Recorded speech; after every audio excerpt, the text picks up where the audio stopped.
in all, the verdict here is that the military incursion did not help this country. Mm-hmm.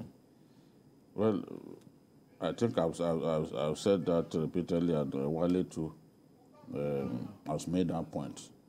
They should just really have left us so that we'll be able to look at what progress we make, and where we failed, we can always correct ourselves. But they kept taking over power. Wale? Well, I think we need to address the issue of federalism in its true content. In Nigeria, the content of federalism has been abridged, abused, and destroyed.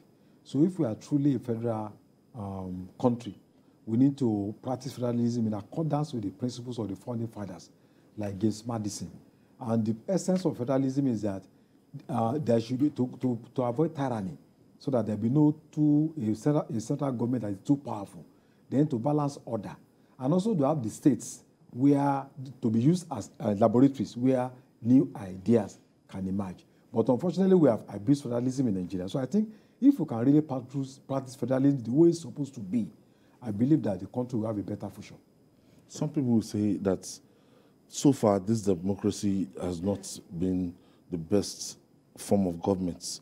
The copy and paste democracy we have from the likes of the United States, that we should have fashioned our own kind of autonomous democracy, homegrown one. That's this copy and paste 1979, 1999 Constitution has not gotten us anywhere. To a large extent,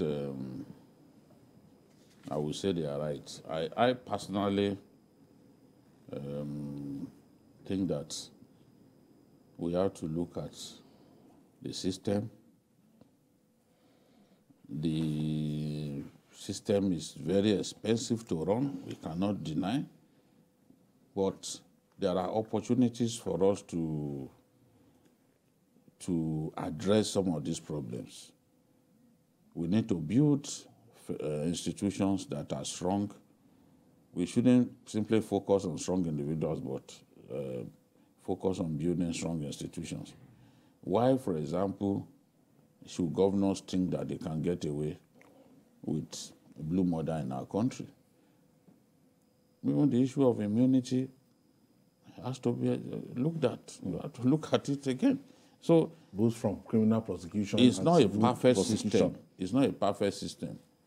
But we've seen the president of Senegal, for example, decide that, look, we don't need bicameral legislation, and he decided to sack the Senate.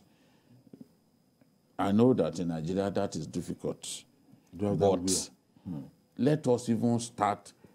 We have an opportunity to merge some agencies, some parastatals, but the political will to do that is just not there. The Oronsai report is just gathering dust. Why? We will promise that we are going to implement it, but we fail to do that. And the man has been honest in looking at the situation that we face. Merge these agencies so that the cost of running the government can be lower than we have now, because it's driving everybody to nuts.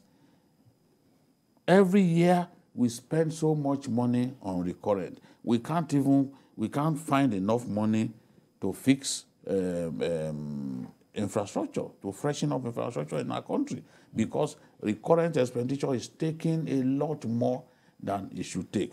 If we do not address that, given the problems that we have, given the fact that even debt servicing is already outpacing the capacity to generate revenue, we are going to be in trouble. How do you run the country? Where are you going to find the money? In the 2023 budget, for example, look at how much money we are already thinking of borrowing. So we have to look within. Yes, we borrowed this idea, but nobody says we should embrace everything, hook, line, and sinker. We have to look at our own environment and try to moderate some of our expectations, look at the areas through which our resources are leaking, and address those issues so that we will then see this system as good enough for us when we are able to even implement it by saving a little money instead of what we have now. Every 4 years, you give National Assembly members so much money for furniture, and you still give them SUVs and all that. I mean, we are wasting too much money. A lot of people will say, they will argue that even if you get the best man for the job, that the system is faulty. And the argument has been on for a long time. Yeah. But because we are very close to 2023 election, nobody is talking about the system again. That even when you bring Barack Obama, when you bring the best of the best in America on this faulty system, into this faulty system, that the system might not work, but we're carried away now by another election cycle fora. Yes. Well, I think some people equate Nigeria with they see Nigeria as a car without an engine. That even if you get the best driver with an international driving license, there's nothing the driver can do. And when we are talking about the engine, we are talking about the structure of the country itself. For instance, look at the situation where we have lawmakers being paid huge sums of money, to build boreholes, build roads, pay wide fees. Eventually, we are still in a situation where state responsibilities are being taken over by individuals. And it's creating a situation where Nigerians are becoming more loyal to individuals than being loyal to the state. So it erodes the power of the state. It erodes the legitimacy of the state itself. So yes, so like Babangida said, we are building individuals that are very strong, but we are not building institutions that can, create roads, health, ensure education, to access to education, and all the essentials of life. So if we continue to empower, politicians at the essence of empowering the state, the power and authority of the state will be eroded.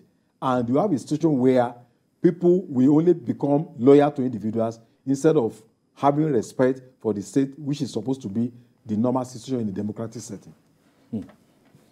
Wow.